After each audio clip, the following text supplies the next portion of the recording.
ఖైరతాబాద్ లో సిఐడి విచారణకు BRS MLA పాడి కౌశిక్ రెడ్డి హాజరయ్యారు. వీణవంక సమ్మక్క సారాలమ్మ జాతరలో పోలీసుల విధులకు ఆటంకం కేసులో కౌశిక్ రెడ్డిని సిఐడి డీఎస్పీ రంగస్వామి ప్రశ్నిస్తున్నారు. కేసీ క్యాంప్ చౌరస్తాలో ట్రాఫిక్ అంతరాయం కలిగించి పోలీసుల విధుల్లో అంతరాయం కలిగించినట్లు కౌశిక్ రెడ్డిపై కేసు నమోదైంది.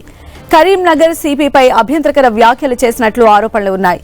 మరోవైపు తనకు ఎందుకు నోటీసు ఇచ్చారో ఇప్పటి వరకు తెలియదన్న కౌశిక్ రెడ్డి తన నియోజకవర్గంలో కార్యక్రమాలకు వెళ్లకుండా అడ్డుకునేందుకే నోటీసులు ఇచ్చారని అన్నారు.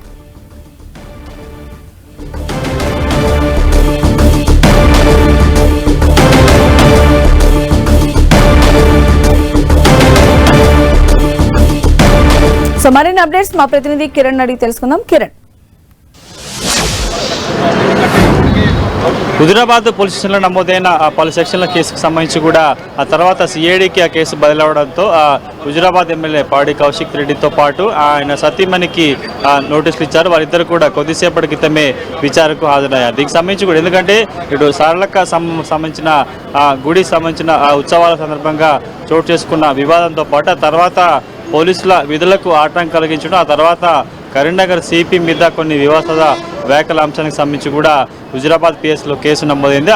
ఆ కేసులో పలు సెక్షన్ల మీద కూడా కౌశిక్ రెడ్డికి సంబంధించి కూడా ప్రస్తుతానికైతే అటు తెలంగాణ సిఐడి అధికారులు నోటీసులు జారీ చేసినట్టుగా చెప్పాల్సి ఉంటుంది. కొద్దిసేపటి క్రితం ఆయన సిఐడి విచారణకు కూడా హాజరయ్యారు. ఈ ప్రస్తుతానికైతే ఆయన విచారణ సంబంధించి కూడా మొదలైనట్టుగా మనం చెప్పుకోవాల్సి ఉంటుంది. ఇక ఈ కేసుకు సంబంధించి కూడా గడిచిన కొద్ది రోజులుగా ఇటు హుజురాబాద్ కేంద్రంగా చోటు చేసుకున్న పరిణామాల నేపథ్యంలో కూడా అటు కేసు నమోదైంది. ఆ తర్వాత ముఖ్యంగా ఇటు కరీంనగర్ సిపి మీద చేసిన వివాదాస్పద వ్యాఖ్యలతో పాటు సారలమ్మ గుడి దగ్గర చోటు చేసుకున్న ఘర్షణ తర్వాత మరొకసారి హుజురాబాద్ చౌరస్తాలో పోలీసుల విధులకు ఆటంకం కలిగిస్తూ ట్రాఫిక్ ఇబ్బంది కలిగించారని కూడా కేసు నమోదైంది. ప్రస్తుతానికైతే ఈ మూడు అంశాలకు సంబంధించి కూడా పలు సెక్షన్ల మీద కేసు నమోదు చేశారు. ఆ తర్వాత ఆ కేసుకు సంబంధించి కూడా సిఐడి టేక్ఓవర్ చేయడం, తర్వాత కొద్ది రోజుల క్రితమే సిఐడి అధికారులు ఎమ్మెల్యేకు నోటీసు జారీ చేశారు. ఈరోజు విచారణకు హాజరు కావాలంటూ కూడా ఆయన పేర్కొన్న నేపథ్యంలో ఆయన నేరుగా దీనికి సంబంధించి ఇంకా మరొక వైపు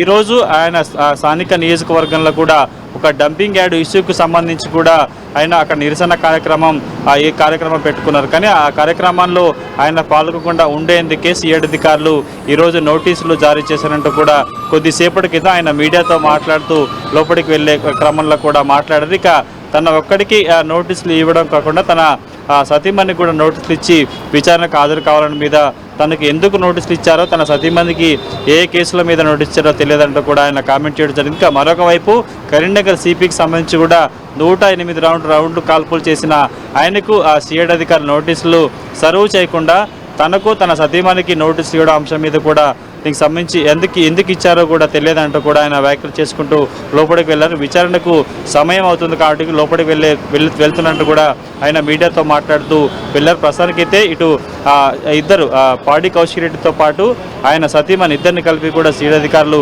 విచారణ సాగిస్తున్నట్టుగా మనం చెప్పాల్సి ఉంటుంది. కాబట్టి విచారణ అనంతరం మరొకసారి ఆయన మీడియాతో మాట్లాడుతూ చెప్పే ప్రయత్నం చేశారు. ఎందుకంటే గడిచిన కొద్ది రోజులుగా ఇటు స్థానిక ఎమ్మెల్యే పాడి కౌశిక్ రెడ్డి వ్యవహారానికి సంబంధించి కూడా కొంత రాజకీయ దుమారం చెలరేగుతున్న నేపథ్యంలో ఇటు హుజురాబాద్ పిఎస్లో నమోదైన కేసు ఆధారంగా కూడా సిఐడి అధికారులు నోటీసులు అందించడం, ఆ తర్వాత ఆయన విచారణకు హాజరైనట్టుగా మనం చెప్పుకోవాలి.